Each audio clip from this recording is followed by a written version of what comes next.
Assalamualaikum warahmatullahi wabarakatuh. Alhamdulillah, alhamdulillahi rabbil alamin. Assalatu wassalamu ala asrafil anbiya'i wal mursalin Sayyidina wa maulana Muhammadin. Asyhadu an la ilaha illallah wa asyhadu anna Muhammadar Rasulullah. Allahumma sholli ala sayyidina Muhammadun musabihil wal ikram ya wal jalil wal ikram wa tahirin wal mujahidina amma ba'du ibadallah wa itakullah. Bersyukur kita kehadirat Allah dengan mengucapkan alhamdulillahi rabbil alamin atas segala limpahan karunia rahmah dan hidayahnya, serta dengan izin dan ridhonya juga kita dapat menjalankan amanahnya, beramal dan beribadah zahir batin dunia dan akhirat. Bersalam kita tak akan terlupakan, marilah sama-sama kita sampaikan kepada junjungan kita Nabi Allah Nabiul Akhirul Zaman Rasulullah Muhammad sallallahu alaihi wasallam. Atasnya kalimahnya kita kalamkan dengan membacakan Allahumma sholli ala sayyidina Muhammad wa ala alihi sayyidina Muhammad. Alhamdulillah bertemu lagi dengan saya Guru Mursyid Syekh Nur Muhammad Buya Irwan Maulana Al-Khalidi, Pasaman, Sumatera Barat.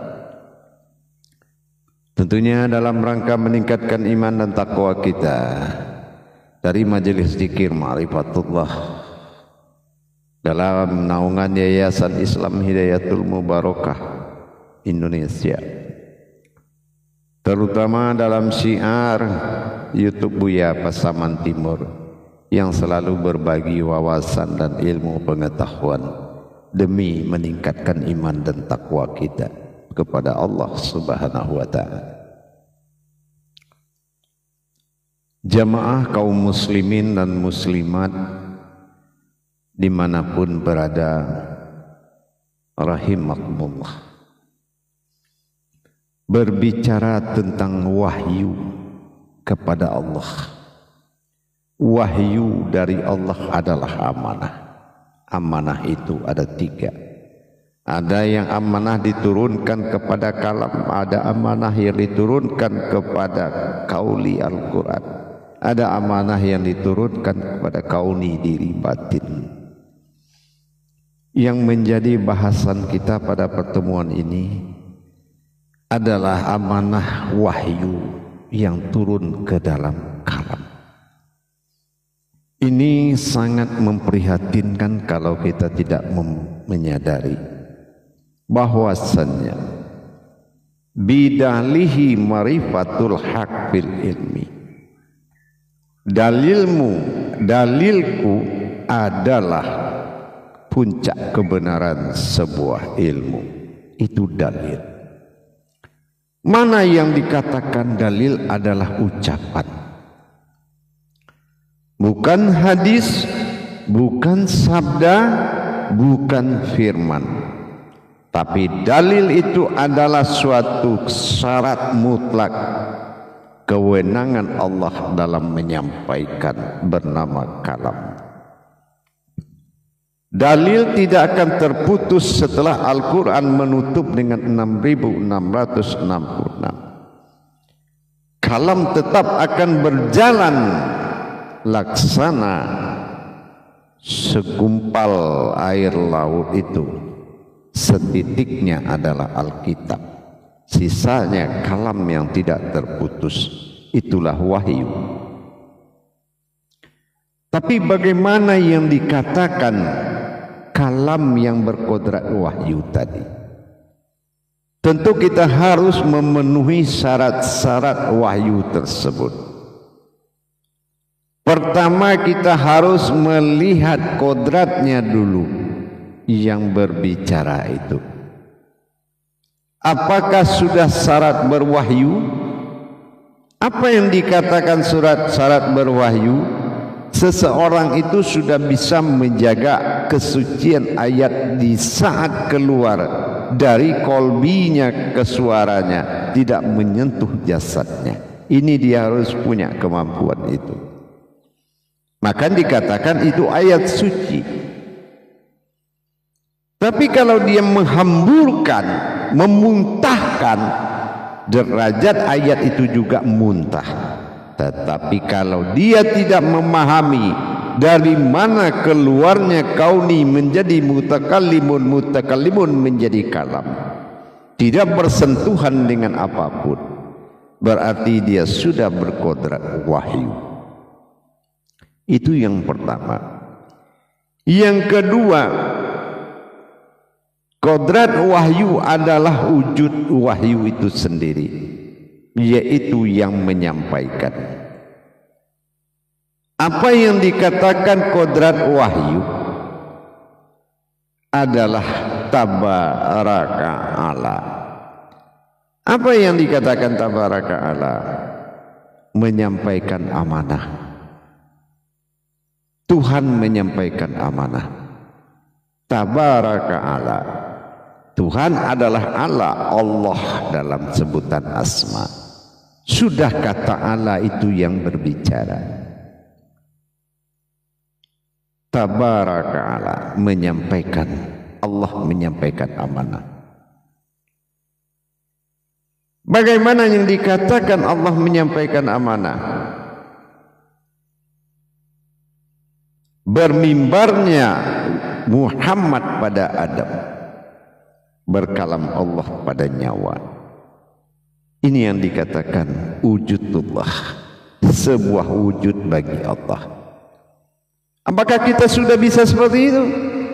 Apakah kita sudah menjadi wujudnya Allah dan bisa memperjalankan kodrat dan martabat tadi, tidak tersentuh dan bersentuhan suara wahyu itu kepada kodrat wahyu?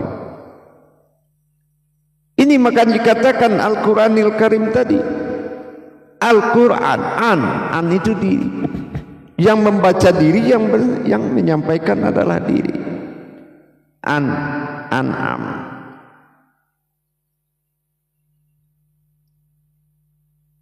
Sudahkah kita bisa seperti itu?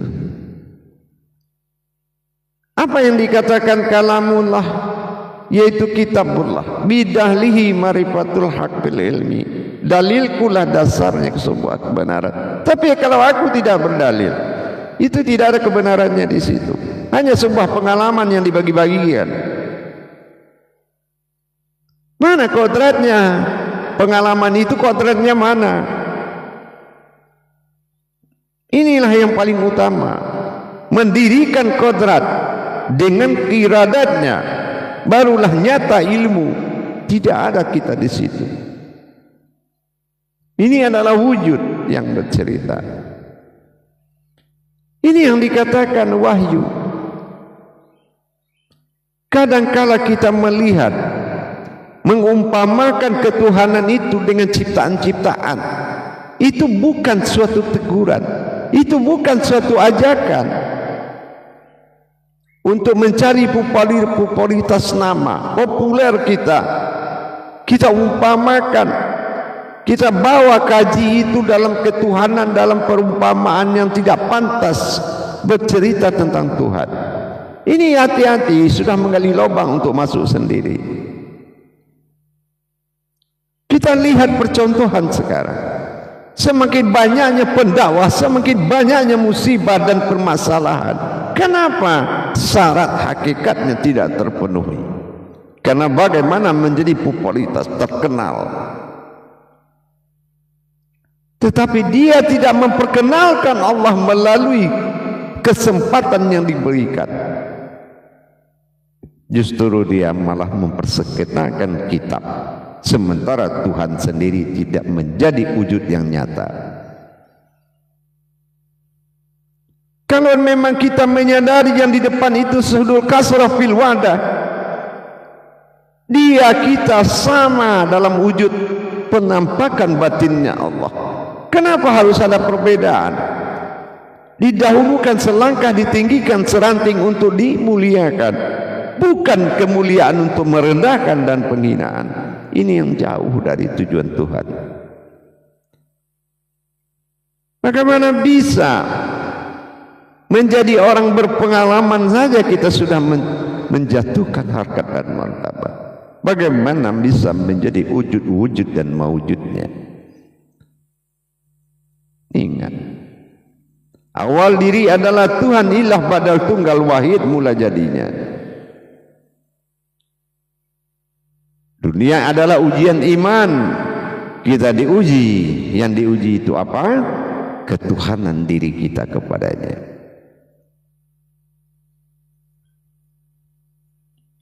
Ini wahyu. Menyampaikan amanah Allah dengan tabaraka Allah. Hanya Allah yang bisa menyampaikan. Dan kita adalah lembaganya yang mengkabiarkan. Kita adalah lembaganya mensiarkan. Tapi kodratnya adalah Allah Ta'ala. Makanya Jumat adat khutbah menggantikan 2 rakaat salat. Itulah wahyu. Jadi jangan kita mengkaji yang menimbulkan fitnah, mengkaji yang membesarkan melebihi Tuhan, mengkaji memuliakan yang lain melebihi Allah. Kaji saja dirimu, siapa dirimu, sampai sempurna adanya kepada Tuhanmu, maka kamu akan sampaikan kebenaran itu kepada sesama. Bertuhan saja kita belum nyata pada diri. Pantangan-pantangan, peraturan-peraturan fikih bermunculan. Kalau tingkat Rasul bisa tanpa baca Al-Quran dia terima 30 juz. Kalau tingkat Rasul. Kalau tingkat Bani itu tidak bisa melaksanakan seperti itu.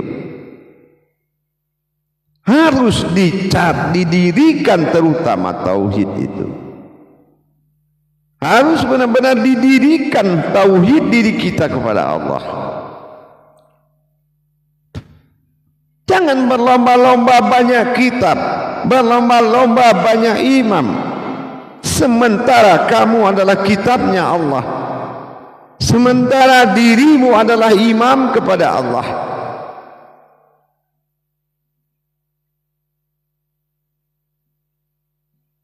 Di dalam dunia memang pantas pohon beringin, buah kecil, daun banyak, pohonnya besar. Tapi di jalan Allah tidak boleh.